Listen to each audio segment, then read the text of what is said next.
Hello, j'espère que ça va, je suis trop contente de vous retrouver pour cette nouvelle vidéo et aujourd'hui on va parler jeux de société puisque je vais vous faire tout simplement mes recommandations de mes jeux du moment.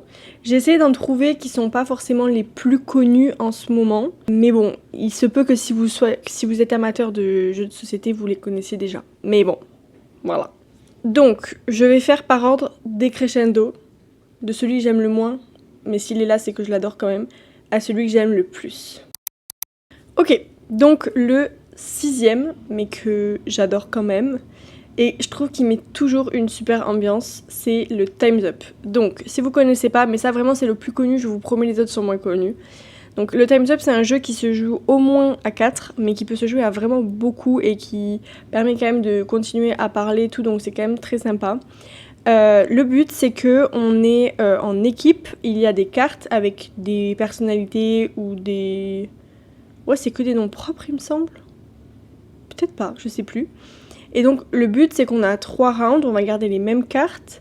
Au premier round, on va devoir faire deviner aux gens de notre équipe en disant tout ce qu'on veut, le nombre de phrases qu'on veut, tout ce qu'on veut. Au deuxième round, ça sera que un mot, et au troisième round, ça sera que des mimes. Et vraiment, c'est tellement drôle. C'est vraiment un jeu qui met une très très bonne ambiance. Donc, ça sera ma première reco, très sympa. À la 5e position, ça va être le jeu Cracklist. Donc c'est un jeu de mots. C'est vraiment un mélange entre le Uno et le petit bac. Donc en gros, on va avoir des cartes avec des lettres et des cartes avec des catégories. Et donc on va tirer 8 cartes lettres et une carte catégorie. Et donc la catégorie, ça va être, je sais pas moi, tout ce qu'on met dans un cartable d'école, un truc comme ça. Et ensuite, on va avoir des lettres, et le but, ça va être de poser nos cartes en disant un mot qui commence par une de nos lettres qui rentre dans cette catégorie. Et c'est très fun, et je vous dis que ça ressemble à un Uno parce qu'il y a des cartes du style stop, changement de tour, des cartes cracklist qui permettent de changer de liste, il y a des cartes changement échange de jeu de cartes, enfin, ça ressemble vraiment à un Uno dans la dynamique de jeu, et ça ressemble vraiment à un petit bac dans les règles profondes du jeu. Et c'est très sympa. C'est un jeu de mots, mais qui n'est pas comme par exemple Codename où tu attends beaucoup. Et j'avoue que moi, dans mes notes de jeu, il y a beaucoup ça. Est-ce qu'on attend beaucoup? Est-ce que au bout d'un moment t'en as marre en fait? Et dans Cracklist, tu l'as pas du tout. Et alors que dans Codename, tu l'as un peu. C'est pour ça que Codename ne sera pas dans cette liste. Ensuite, ça c'est un jeu qui est un peu niche, je ne l'ai jamais vu vraiment. C'est le jeu qui s'appelle Sea Salt and Pepper. Donc c'est un jeu très particulier avec une DA qui est magnifique. Les graphismes c'est des origamis, des dessins d'origami. Le but c'est de marquer des points. Il y a différentes mécaniques de cartes, des cartes qui s'assemblent pour faire des bonus de points, des cartes actions pour rejouer, pour voler une carte chez quelqu'un. Voilà, c'est un jeu qui est très sympa à jouer. Pareil, on n'attend pas trop. C'est très simple, la boîte est toute petite, donc c'est super pratique. C'est vraiment un jeu à emporter partout. Et par contre, le désavantage, c'est qu'il se joue que à 4 maximum. Donc ça, c'est un petit peu chiant. C'est 2, 3 ou 4 personnes. Mais sinon, vraiment, il est très très sympa ce jeu. Ensuite, on rentre dans mon top 3. Et le premier, il est excellent. Enfin, le troisième, c'est Seven Wonders. Voilà. Bon, là encore, c'est pas non plus le jeu le plus niche, hein. Mais c'est un jeu du coup de stratégie où il faut gagner des points de victoire pour gagner.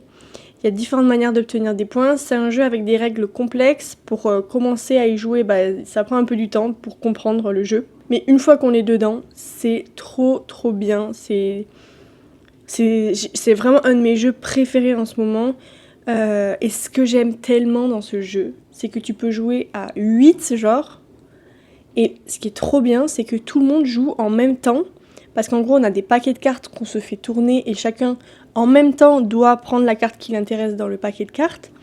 Et du coup, ça fait qu'on joue tous en même temps. Donc, il n'y a pas genre à attendre que les 7 autres personnes aient joué pour pouvoir jouer.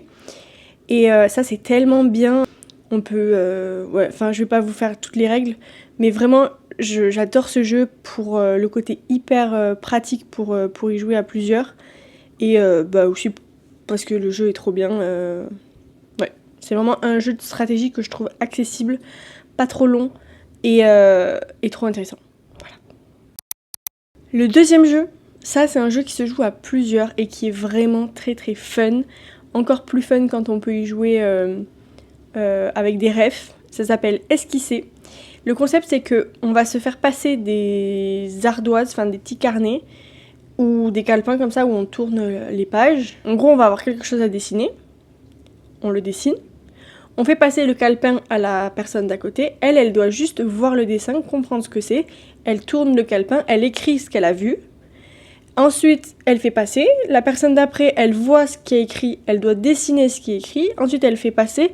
La personne d'après, elle voit ce qui est dessiné, elle écrit ce qu'elle voit. Et inversement, pour voir que ça revienne à la personne initiale. Et là, la personne initiale, elle va voir genre un dessin qui n'a rien à voir avec ce qu'elle avait fait. Enfin, du coup, c'est tellement drôle. Si on fait des refs internes, c'est hilarant. Et c'est juste que, du coup, pareil, tout le monde dessine, écrit en même temps, puisqu'on se fait tourner tous un calepin en même temps. Donc c'est pareil, personne n'attend, on est tout le temps en train de jouer. Et après, le moment du reveal, mais on pleure de rire. C'est hilarant. Très très drôle. Et du coup, le dernier, celui qui s'est mis top 1, c'est Skull King. Skull King, c'est un jeu de paris, de plis, de cartes. Donc on a des cartes. Au premier tour, on a une carte. Au deuxième tour, on a 2 cartes, 3 cartes, 4 cartes, jusqu'à 10 cartes. Et donc à chaque début de tour, en fonction de la carte qu'on a, on va parier si on va faire le pli ou pas. Combien de plis on va faire. Et donc le but, c'est de faire son nombre de plis. Et donc en fait, il y a plusieurs strates parce qu'il y a la strate de faire vraiment un pari réaliste. Sauf que parfois, en fait, tout le monde va avoir des bonnes cartes puisque toutes les cartes ne sont pas distribuées.